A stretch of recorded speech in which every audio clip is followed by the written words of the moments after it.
everyone, I'm Vic. I'm Nick. And we are MV Board Gaming, and today we're looking at Four Gardens. This is a 2 to 4 player game. It's designed by Martin Dolezal, and it is published by Korea Board Games. It was brought to the US by Arcane Wonders. Nick is going to go through how you play, and then we're going to give our reviews.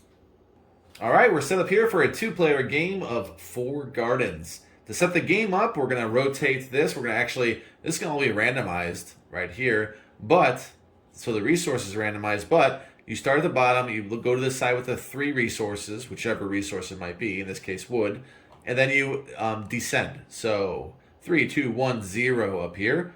You're also going to get 4 cards, you're going to get 5 cards to start the game.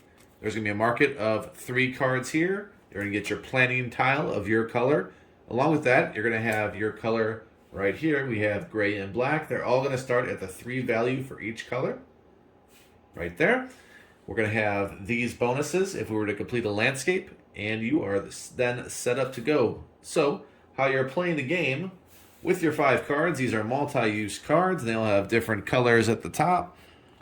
You can see I have an array of colors there. These are going to build out a landscape, and that says what partition of that landscape that is. So this is the very last section to the right. And they all have different elements that are represented on this board. So these are considered victory points at the end of the game. Just keep that in mind. When you move up that board, you're actually earning victory points.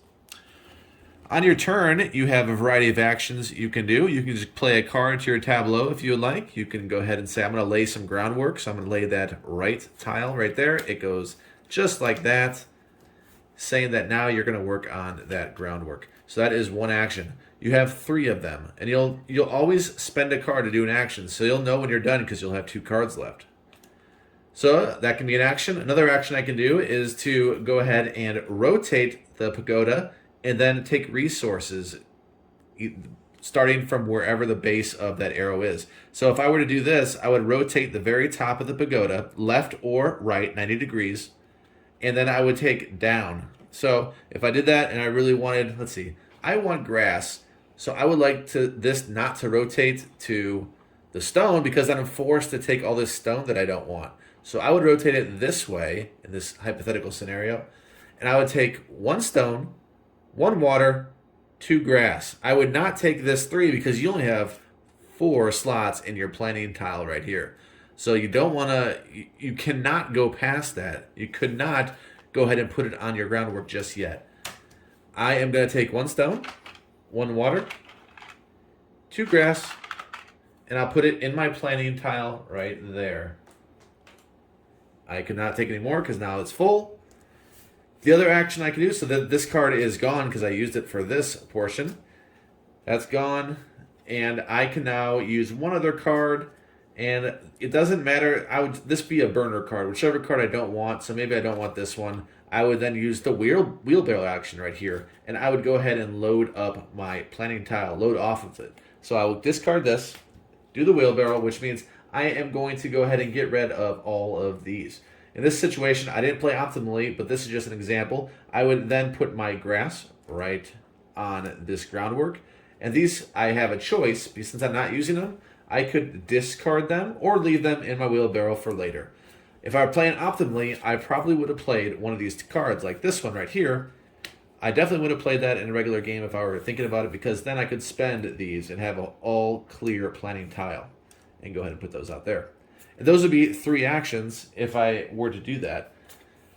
Technically that was 4 actions, but if I were thinking about that, I would have that next turn. I would have, when it comes back to my turn, I would have done that. I would have unloaded my wheelbarrow. Those are the 3 actions you can do. So when you actually complete these, let's say I completed this, I would flip the card over. It would be at the far right there. And I would get this wind element, which is purple, and move up 1 to the right with the gray marker.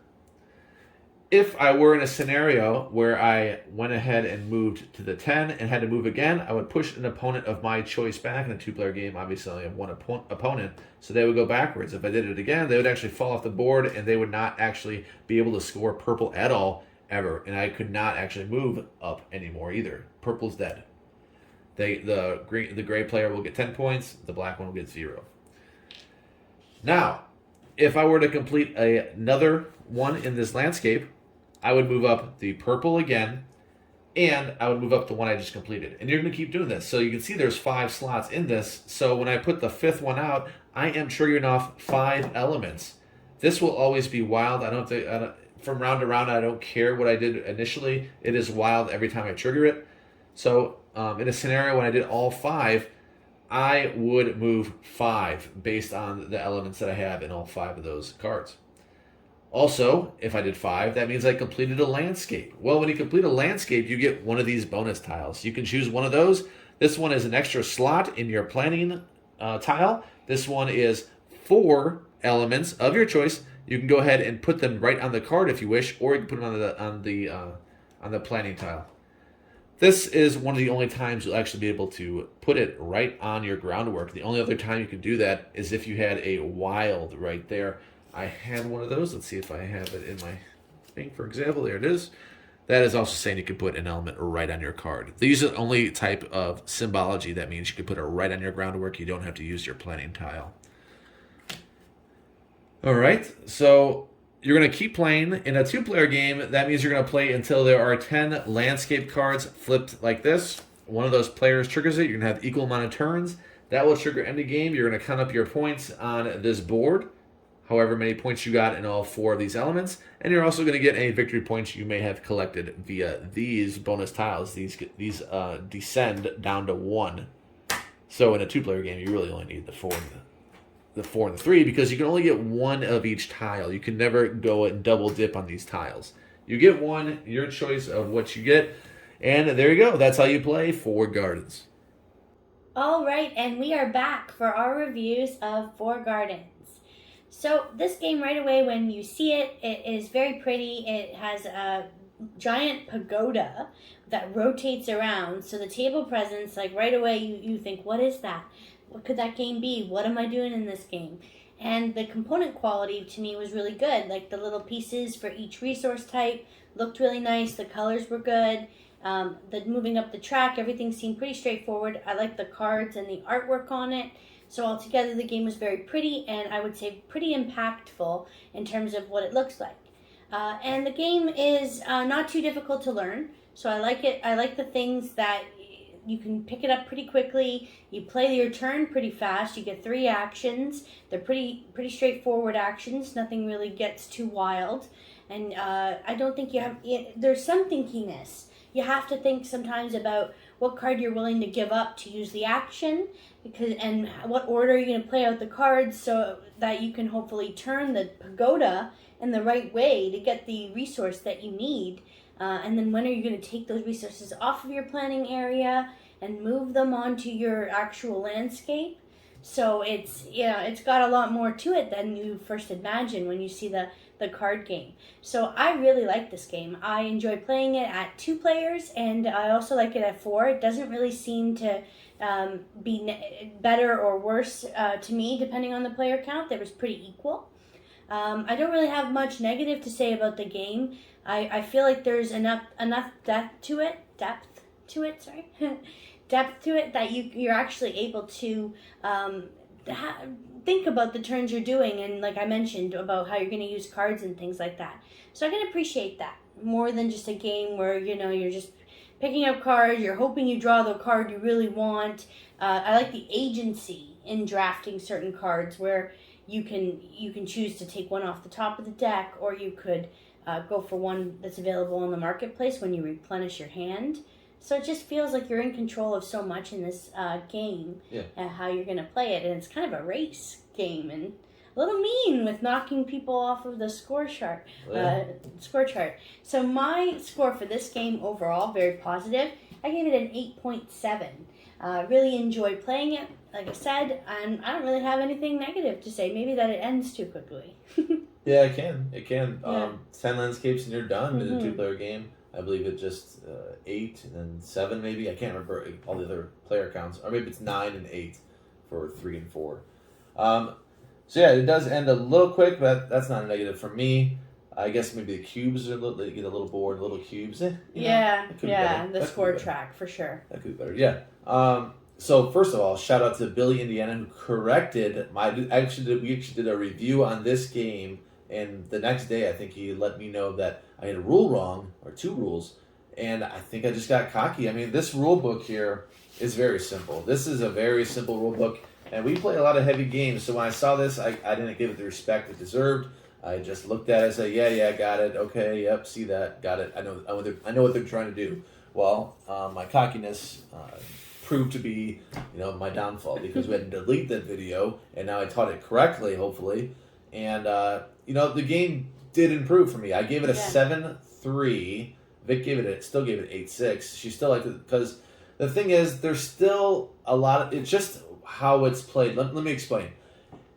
In the previous one, it was kind of, it still had that crunchiness because you were allocating resources to your groundwork when you didn't have to, and you're still trying to optimize. So in a way, it still kind of made sense. You're still trying to optimize. You're hoping not to put it in your planning area and instead put it to your groundwork. In the real rules, you cannot just put resources in your groundwork. So now you're trying to optimize what you get in your planning tile in order to go ahead and spend the wheelbarrow action to deploy those to your cards. That sounds a little convoluted, the way that I'm explaining, because the first part of those, that's not the right rules. But it still worked in a way. It still did. So it still got positive scores-ish. Yeah. But I did find this better. I find playing this, because more things made sense to me. Yeah. Now the bonus playing tile made sense. Before, I would never take that. There was no reason for it. Now, actually, that's something that was a criticism before. It actually knocked out quite a few of my criticisms on the game, so it helped. Then we were just, for the bonus tiles, we were just taking victory points when we played. Yeah. Now it mattered. I didn't actually take the victory points first. I took the wild ones. Yeah. You took the victory points. Yeah. No, I know. But the wild one was still, because I had to catch up to you. You were filling up your own landscape. I go, well, I better get me some points. Yeah, so I took the 4 wild resources, and it helped me, immensely. So it helped the game, because it gave me one more thing that it felt like it had a balance issue. It's like, those are... I harped on it a little bit, like these tiles here, that's not, it's meaningful. Nothing, yeah, I was like, that's like the biggest downfall. So now what's the biggest downfall? I don't know. I couldn't think of any. I really tried to be negative. I guess if you had to, the board for scoring, like maybe you might want something better than a little cube. Maybe. But That was one thing, and the tiles still aren't a positive for me. They're like a neutral. Those little bonus tiles. Yeah. They're still not a positive. They're just better than when I played it wrong. They're better now. It's just they're still a neutral. They're still not very creative. You get 4 victory points, 3 victory points, and it descends down. That's not that exciting. I think that could have been handled better somehow. There are the wilds. You get 4, you get 3, you get 2 or 2. And then the playing tile, you just get a playing tile. There's nothing special about it. Doesn't give you any ability or nothing. Nothing unlocks really. You just get an extra spot for a playing tile. There could have been more gamery, but they probably are keeping this a little more simple. And it's a fairly simple game. It's an abstract through and through. I don't know what those elements are. The theme isn't there for me. I'm spinning this. The main decision that you're going to have that's going to stick out to you is when you spin the pagoda 90 degrees. Which way are you going? Is this the one you want to play? Do you want to go downward? Do you want to go upward? What's it going to be? And what resources am I going to get? That action is what carries this game. The wheelbarrow doesn't do that. Getting a wild resource doesn't do that. Playing the groundwork down doesn't do that. It's that one action that carries this game. It's a good mechanism. It's fun. For my score, I'm going to up my score from a 7-3 to a 7-8. So it's still a solid game. There are some things that's like, oh man, I wish that's lacking a little bit, but it's still a really solid game. I can easily recommend, try this game out. Yeah. So that's our review of Four Gardens. We hope that you enjoyed this video. If you did, go ahead, give it a thumbs up, like, and subscribe to our channel for more great reviews. We'll see you next time. Bye. Bye-bye.